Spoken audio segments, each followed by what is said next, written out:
Hello all sentient beings and welcome to Transmissions Alt Mode, where we talk about all news, comics, and media related to thee. On this episode of Transmissions Alt Mode, we're joined by a man who owns more sweatpants than Transformers, Dr. Pants, as we review Transformers issue 30, and Geeked Week on Netflix will showcase Transformers. Today is Friday, June 11th, 2021, and this is episode 237 of Transmissions Alt Mode. Welcome to Transmissions Alt Mode, the podcast that hopes the Autobots get their scrap and gear in the next 40 cycles. I'm your host Charles, aka Big C, and I'm joined by the excellent Transmissions team. Jeremy, aka Yakko. Hey, how's it going? Scott, the illustrious Dr. Pants. Hello, everyone. And Daryl, the Cybertronian Beast. Hello. Let's talk Transformers. All right, as always, we started the show by thanking our Donatreons, those lovely people who give us money on Patreon and PayPal. You guys help keep the show going, and we really appreciate it. And this week we are welcoming back Emmett, a Donatreon in the past, who is a new one again, and he has become a duly appointed supporter of the Transmissions podcast. So thank you, Emmett, for returning. And if you'd like to become a Donatreon, just go to transmissionspodcast.com/support if you're not already out there. So one of the perks of being a Donatreon is that you get access to early uncut versions of Empire of Rust, our Transformers live play RPG podcast. And this week we will have the uncut version of Empire of Rust episode 52, Spongin 2, the second story. And this is exclusive to our Donatrons, and this will be up on Monday, June 14th on our Patreon page. So just this Monday, you can get access to episode 52 early with all the extra content in there before our regular listeners get it in another week. So I am so disappointed in Mike for that name. Why? It should be Spongin 2 The Quickening or Spongin 2 Electric Boogaloo. I mean, come on. The Spongin, there's several more Spongins coming, apparently. Spongin. Oh, okay, there's only one more Spongin. But Spongin has become a thing for some reason. It just sounds like you're sponging something. It's just so weird. Well, you know, it's when you have a space dungeon, you smush them together and you get a Spongin. Oh no, believe me, I've done that too. My friends and I have done those words all the time. But like, it's just the phrase spongin. The more time you say it, it sounds like you're doing dishes or cleaning grout or something. I don't know. You're scrubbing away the evil in Cybertron or something. You know what? That works. I accept that. Sounds good. All right, well, let's get on with the show and get into some comics news. Okay, just one bit of comics news. We've got the retailer incentive cover of the My Little Pony Transformers 2 crossover, The Magic of Cybertron. So this is by Adam Bryce Thomas. This is a fun cover because we've got, I believe that's Pinkie Pie playing with her toys, and she's got a little Megatron and a little RC. It looks like RC is beating up Megatron pretty bad, and she's having fun. So that's cute. And then in the background is that, I don't know who's that? Is that Rainbow Dad or Sparkle something? She's got a Starscream toy she's playing with. I don't know who that is. That's Rainbow Dash. Okay. Yeah, I am not a brony. I do not have my brony cred. Oh, I'm not a brony either. It's just for some reason I know all of them and I don't know why. All right. Well, you know, it's useful knowledge. Thank you, Charles, for trying to make me feel better, but I'm not going to believe you on that one at all. Never in my life am I ever going to need to know the names of the ponies. Well, I mean, the rare time you have a Transformers My Little Pony crossover, you might need to know them. So, you know. This is true. If I'm ever on during a week where we have to review one of these issues, then yes, it'll be useful, and so we'll see if that happens. All right. Well, speaking of review, let's move on to our comic review. This week, we are reviewing Transformers issue number 30, War World, We Are Not Meant to Be Darkness. This is written by Brian Ruckley, art by Anna Malkova, colors by David Garcia Cruz, letters and design by Jake M. Wood, editor David Marriott, assistant editor Riley Farmer, and supervising editor Tom Waltz. We've got 3 covers. Cover A is Optimus Prime kneeling over a bit of life. It looks like a robotic flower blooming in the destruction of Cybertron. This is by Stefano Simeone. Cover B is Cyclonus targeting Pyra Magna for destruction. That's by Priscilla Tramontano. And then the retail incentive cover looks like Pyra Magna and Cyclonus have made up because she's hitching a ride on the back of Cyclonus in jet mode. And that's by Blackie Shepherd, art by Blackie Shepherd, and colors by Sid Van Blue. So, Dr. Pants, which of these 3 covers do you like the best? I really like cover A. I like the simple color palette that's all red, kind of going along with this idea of destruction. I like Optimus kneeling down and holding this mechanical flower, and I think it looks clean. I just like the way it looks. Cover B is really nice, but I feel like we had a cover that looked a lot like this at some point, but I can't remember when or what it was. But I feel like I've seen cover B before. But cover A, I really like it. I like the design. I think it's cool. All right. Daryl, which cover are you picking?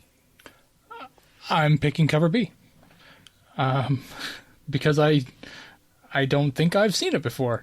But no, it's I think this one's the probably the cleanest out of all of them. I don't know. I ended up getting cover A because my store didn't have any other ones, but I really did. I dug cover B just because I liked the way it was laid out. Anything with a target sight on it is always kind of intriguing as well. So yeah, I think cover B is the one I'm going with. All right. And Jeremy, which cover are you picking?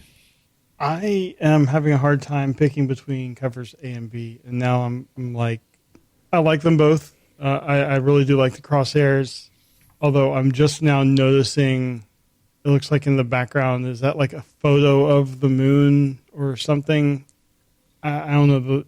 The dots in the background are kind of throwing me off, so I think that's making me lean towards cover A. There's just something going on with the background there at the top.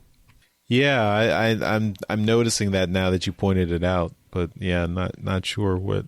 Yeah, it looks like it's a photo or something not drawn, and it just is throwing me off because you have such a good animated kind of look for Cyclonus right there, and then I don't know. Cover A I do like a lot too. I like the red hue over everything, and the flower does take me back to when we had similar flowers and I guess Lost Light at the time. Oh yeah. I think that is the one I would choose. All right. Well, I think I'm going to side with Daryl and pick cover B, just because, yeah, I do like that style with Cyclonus and Pyra Magna. I'm a fan of Priscilla Tramontano's art style, and I think she's done a great job rendering this image here. All right. Well, let's get into the story. In the midst of a destroyed area of Iacon, Optimus Prime and Megatron meet to negotiate, but not in person. Pyra Magna holds a hollow transmitter projecting Prime's image, while Strika holds one projecting Megatron. Megatron doesn't even consider this negotiation valid, since Orion Pax is a senator of a Senate that no longer exists, and he completely rejects calling Pax Optimus Prime just because he claims to now carry the Matrix. For his part, Optimus Prime asks by what right Megatron claims authority over Cybertron. Megatron answers simply by the right of his General Strika and the thousands of followers he's built into an army that is ready to follow his commands. He taunts Orion Pax that he'll negotiate when he can match that strength with his own. We flash back to earlier when Optimus Prime has told Pyromagna of his plan to arrange a meeting with Megatron. Pyromagna agrees with Megatron's later assessment. This is absurd. She tells Prime that Megatron won't hesitate to use this meeting to either capture or kill him. Optimus isn't naive, but he sees talking as the only way to prevent more deaths. Pyromagna points out how bad things are. The Decepticons hold all the cards. They've captured Tarn and most of Iacon. They've recruited just about all the veteran warriors of the last war. In essence, they've won. Sarcastically, Pyromagna asks, what has Prime got? Prime gives the most cliche Optimus Prime answer ever. He has hope and necessity. And maybe he has Pyromagna herself. And of course, we all know rebellions are built on hope. Back to the present, Megatron asks what Orion Pax hopes to achieve with his futile negotiation. Optimus answers he'd settle for almost anything that would prevent more destruction. The forge is in ruins, so no new sparks can be born on Cybertron until it is rebuilt. Megatron, of course, blames Pax for this as well, along with the fact that the previous primes hid the Titan sparks from everyone and kept them from being forged. Optimus admits that the previous primes made mistakes and he would have opposed them had he known what they had done. But still, those primes never killed anyone or caused so much destruction in the name of progress. Optimus tells Megatron that he has been within the Matrix and that a dark future awaits Cybertron if they don't turn from this current path of conflict. Megatron, not one for superstition, is not impressed with Orion Pax's warning. Finally, he asks if he intends to continue to resist Decepticon rule. Optimus answers yes, he cannot stand aside. That's all Megatron needed to hear, and he abruptly orders Strika to end the transmission. Strika activates her suppressor spear, blocking all radio transmissions in the area. Now that they are alone, Strika greets her fellow General Pyromagna warmly. We flash back again to before the meeting where Optimus Prime asks Pyromagna if he can trust her. Pyromagna can't answer that for him. Optimus presses further and asks if she'll stop if he tells her to stop. Because the reason she was imprisoned was that she didn't stop when Nominus Prime commanded her to back at the end of the War of the Threefold Spark. Even though a truce and amnesty had been declared, she pursued Turmoil when she was ordered to stand down. She doesn't apologize for it because Turmoil was a monster that needed to be put down. But in the process, his ship was destroyed and all the prisoners he had on board were lost with him. In the end, Pyromagna became a monster herself. So she is willing to face judgment from the universe for what she did, but she still doesn't regret it. Back in the present, Strika tells Pyromagna she's on the wrong side of history. Pyromagna counters that they fought the last war against a tyrant trying to overthrow the legitimately elected government. Strika answers that there are different kinds of tyranny to fight against. Nevertheless, Strika tells her that Pyromagna is a problem for the Decepticons that needs to be handled. They've got a warrior with a score to settle. Strika leaves as Cyclonus flies in, ready for blood. Pyromagna greets Cyclonus, but Cyclonus makes it clear this won't be a happy reunion as he opens fire. Further away, Sunstreaker, leader of Pyromagna's companions, detects that communications have been jammed, signaling that it's time for them to act. They drop their holographic shimmer field and move to advance on their general's position. In hiding, Decepticon sentries spot their approach and contact Seekers in the air to intercept. But the Decepticons have underestimated their foe. These aren't the underprepared civilian security operations peacekeepers. These are Pyromagna's hardened veterans, the Companions. Rust Dust takes out the two Decepticon sentries on the ground, while Jumpstream teleports onto the wing of Hooligan, one of the Seekers, blasting it and forcing him to the ground. The other Seekers, Redwing and Nacelle, follow, blasting the bots on the ground. But then Sunstreaker pulls out the big guns. Windcharger. Upon hearing that name, Redwing knows they're outgunned and tells Nacelle to flee while they can. But Nacelle hasn't heard of Windcharger, and he doesn't know why he should be feared. So Windcharger shows him. With his mastery over the forces of magnetism, Windcharger rips Nacelle to pieces internally, bit by bit. Back at the negotiation site, Cyclonus presses his attack on Pyromagna. He angrily blames her for the death of those innocent prisoners on Turmoil's ship, including his life partner Paragon. Pyromagna realizes Cyclonus' grievance is legitimate, and she submits to his judgment. Rather than fight back, she kneels, offering him her head. Cyclonus raises his sword to strike her down and hesitates. The ghost of Paragon appears at his side, urging him to spare Pyromagna.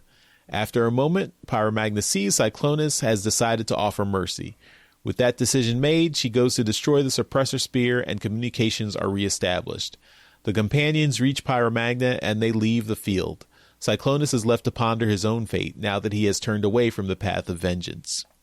In a final flashback, Pyromagna convinces Optimus Prime not to meet Megatron in person, having her and Stryka serve as proxies.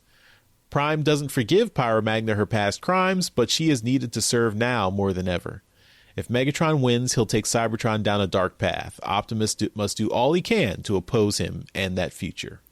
The experience has cemented that Pyromagna has decided to side with Optimus Prime over the Decepticons in this new conflict. And while she no longer commands them, the companions will follow her out of loyalty. On the open plain, Optimus Prime leads his forces out of Iacon. They encrypted their communications, preventing the Decepticons from pinpointing their location during the parley. Even though Soundwave was able to defeat their countermeasures, they didn't find their transmission location until they were long gone. Megatron is less than pleased. But Blitzwing doesn't see a problem. After all, Iacon belongs to the Decepticons, and Optimus Prime and the Autobots are all but defeated. But Megatron sees the bigger picture. The Decepticon victory needed to be total to control the planet and win the hearts and minds of Cybertron. With Orion Pax in the wind, the conflict will never be over until they end this Optimus Prime permanently.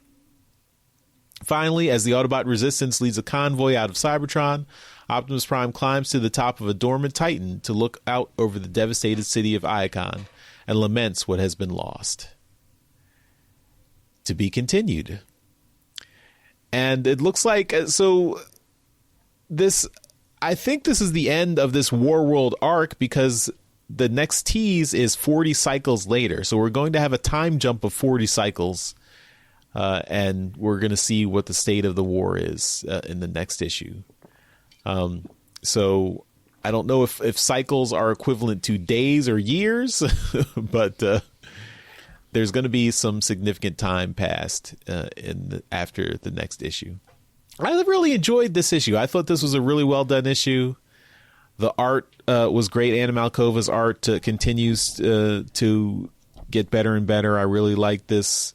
I thought the story was interesting, having this final negotiation between Optimus Prime and Megatron, and then having Pyromagna's companions fight the Decepticons. I thought that was a nice little skirmish, and really making Windcharger a threat, like a genuine threat to the Decepticons. I thought was really cool. I mean, and I think by all rights, he should be. I mean, Windcharger is essentially Magneto on a planet where everyone is made of metal. So Windcharger's magnetism powers should be, something feared by all Decepticons. And I liked how they introduced him and just made him look like a total badass in this story here, which is, you don't see that from Windcharger very often.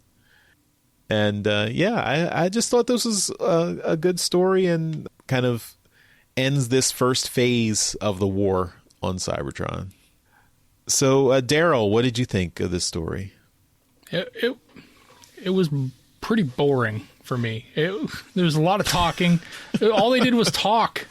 The best part was when Magneto showed up, started ripping this guy apart. That was the absolute best part. When his reputation had preceded him, but only to one of them, one of the guys there, and the other guy was like, I don't know anything about this guy.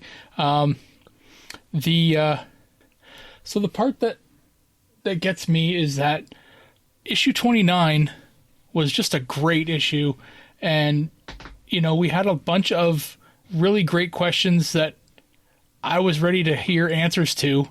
And this is seemingly the MO now of Ruckley is that he'll leave a whole bunch of questions and then not touch on them the next issue. The bot that was stuck in the wall or in the ground, who's that? What's are they still alive? Did they dig them out? What's going on with that? There's nothing here with that. But Optimus and Megatron just chatting for the entire issue, I found no use in. I'm not a huge fan of what Pyromagna calls her and her group. The Companions is a dumb name. When they said, oh, these are my companions, or this is, those are my companions, I'm thinking those are your friends. That's a terrible name for this group. It should be something, obviously, we don't seemingly know whether they combine yet. I don't think anybody combines in this world yet, but it should be something in the vein of Victorion, or, to the point where we know that this is the Victorion group. I liked the dialogue between, Pyromagna and, what's his name?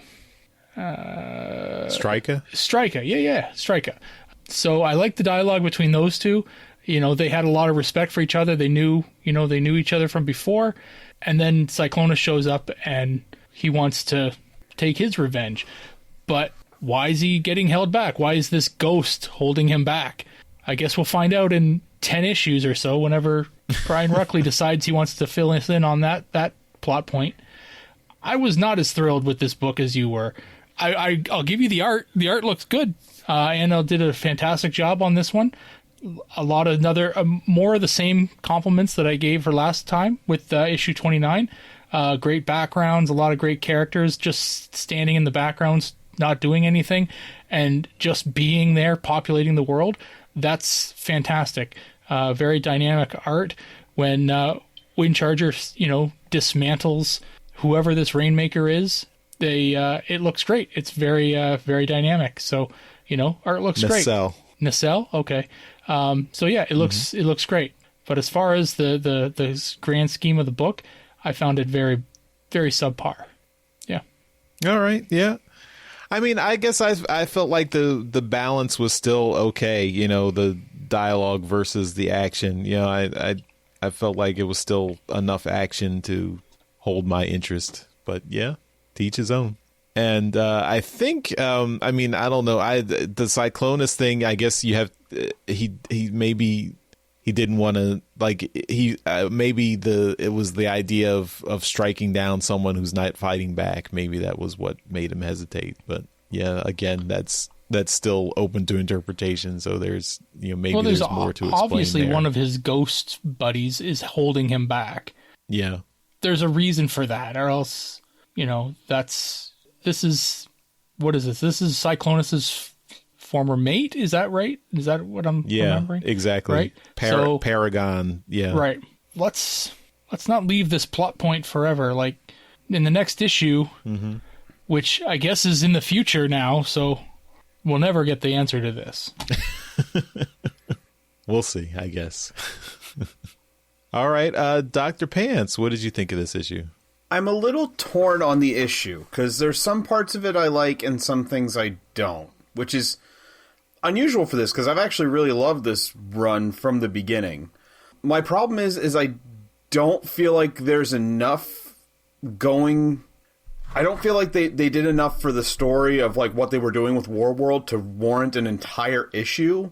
So they threw in Cyclonus' revenge story, which Cyclonus has been around since issue 6, and we've been getting all this backstory to him and what his story was. And then I feel like his whole fight then with Pyromagna, it's not what I wanted. It wasn't a big enough payoff for Cyclonus and him lamenting his lost friends and everything. And I wish they had done more with it instead of throwing it in with this story to pad out stuff they didn't have. The action's cool. I do like, Optimus trying to negotiate with Megatron before everything goes to hell. Pyromagna and Stryka talking is cool, and there's a lot of good dialogue there, especially between two very similar characters who take different paths. Pyromagna's backstory is interesting. The big fight, I just feel like it was just thrown in to pad out the issue too. I feel like the whole thing didn't need to be one big issue and they could have added it in there, but given that they wanted to do a I think cycles are days with the way they use them, but that's how I interpret it. So, but with still like a 40-day time skip, like they had to end it here, and I feel like they just fluffed it out. In terms of Cyclonus, Paragon holding Cyclonus back, I don't think you'll ever get like an actual like written explanation to that or satisfaction. It might just be that it's up for interpretation. Like why do you think it happened? And to me, it's Paragon stopping Cyclonus because Cyclonus is so upset at all these people for murdering his friends, for being these killers, and it's Paragon holding Cyclonus back because it's like, don't do this because you're just going to become them. You're going to become what you've been fighting against. Like, you had your chance. You got to face off against her and you've won. Stop there. You don't go further. Don't fall into the darkness, because there's that line, we are not meant to be darkness. So I think that's the reason that Paragon's holding Cyclonus back, is don't go the extra step further, because it's not where you want to be. Rest of the issue, I love that they've thrown in this series so many Seekers that we had to throw Hooligan in. A G2 Cyberjet, so we got a tiger-striped Seeker. That's amazing. Fantastic. And holy crap, Windcharger is overpowered. Good lord. He just ripped somebody apart. Like, what the hell? It's not a bad issue, I don't think, but like I said, reading through it, I just feel torn that there's either too much in it or there wasn't enough and they just filled in too much. I don't know, but the artwork is good. I've always been a fan of this art style, and it's been getting better and better. So I'm super thrilled with it, and I am excited to see what happens after this. I feel like they wrote themselves into a weird end of a chapter kind of thing. That's my opinion. All right. And Jeremy, what did you think? I think I have the exact opposite opinions as Daryl. I really enjoyed the book. I know. I mean, surprising. But oh my goodness. I really enjoyed the book.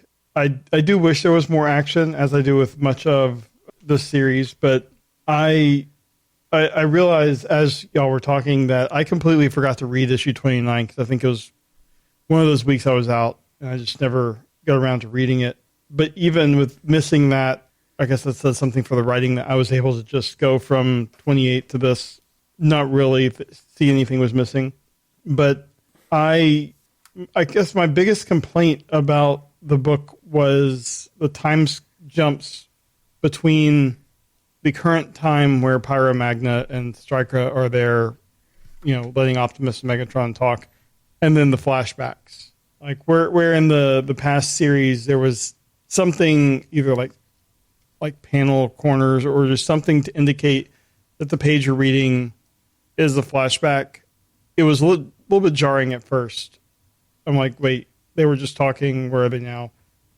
Other than that, I enjoyed seeing Windcharger actually being overpowered. I'm like, where did this come from? But it's kind of awesome. I think the Companions is a great name for a team because it's unassuming, and I don't know. I feel like rather than getting, these are just people that are following her, and they're not really affiliated with anything at the moment. So yeah, they're just her companions, and then maybe they'll get like a proper team name in the future. But I think Companions is great. I guess the other big complaint I have is just Cyclonus, just how he's been handled, like Dr. Vance was saying, how he's been handled through the entire series. He really deserves some sort of spotlight kind of issue or mini-series or something, just kind of giving his backstory. Exactly why are we supposed to care about Cyclonus, especially given we were on board with him, and then just like a brief encounter with Six Shot, and now he's like, oh wait, I'm gonna go kill Pyro Magna. That completely killed any momentum I had towards liking the character.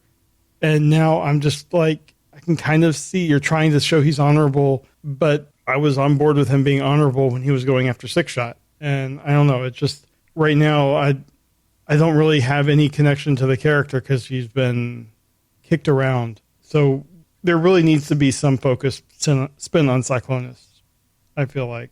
And he's only getting 2 pages in this issue or something like that. I agree. The art was really, really good. As I was reading it, I was just thinking how really good the art was and how much I was enjoying it. Anna Malkova did a great job there. yeah, I really enjoyed it. I didn't realize it was going to be the end of the arc as well, but we'll see. Hopefully, the 40 cycle time jump will just get us to some resolutions right away without having another 40 issues. Yeah, that's pretty much my thoughts. All right. Well, that is our review of Transformers number 30. And we will move on to Transformers media news. Okay, well, we've got one thing to talk about, and that's a new show on Netflix is called Geeked Week. And Not a show. What? It's not a show. Oh. It's just like a week of teasers and promos, and it's an event.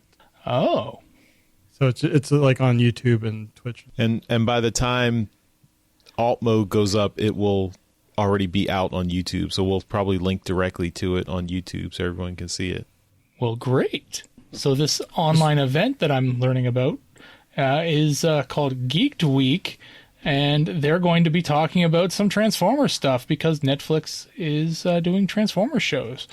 They're going to be talking about War for Cybertron, Kingdom, and some Transformers bots stuff, maybe. Tune into that, or hopefully you tuned into that. And if you didn't, then check out the link in the show notes. And I know Masters of the Universe is an adjacent fandom for some of our Transformers fans. I think the Kevin Smith's new Masters of the Universe show is going to be featured as well. Yeah, that's actually listed on the promos. Cool. And that's it for media news. There was not a lot this week. All right, we will finish up the show with convention news.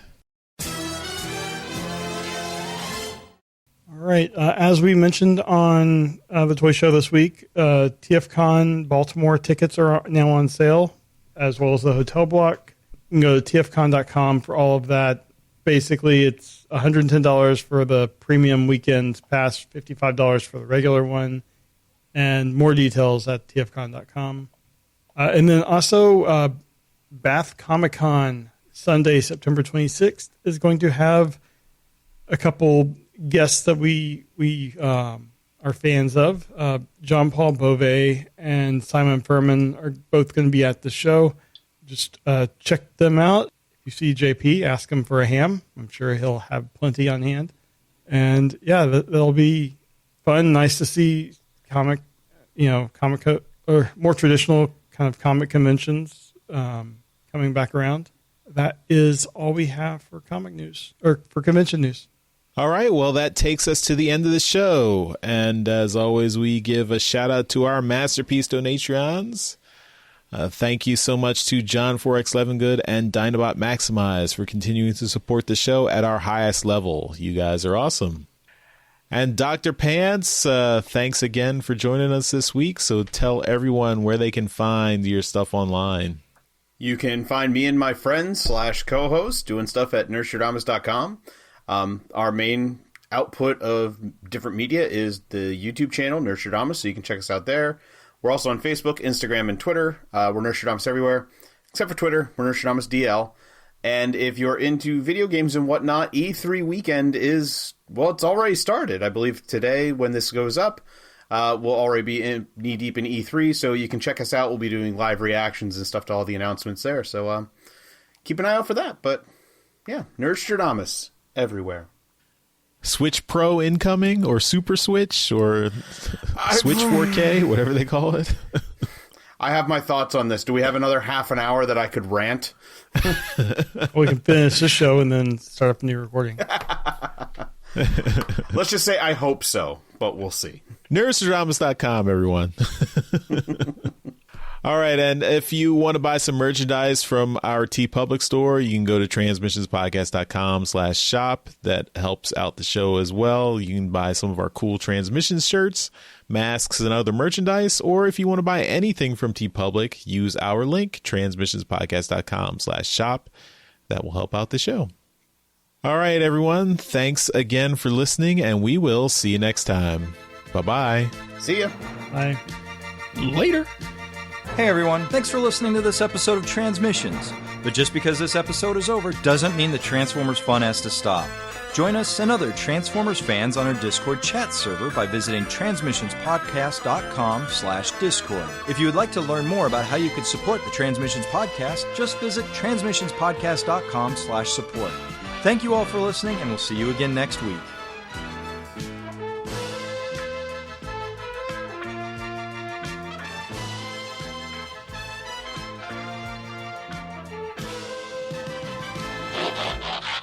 Okay, we should be good. I hope Mike's back this week.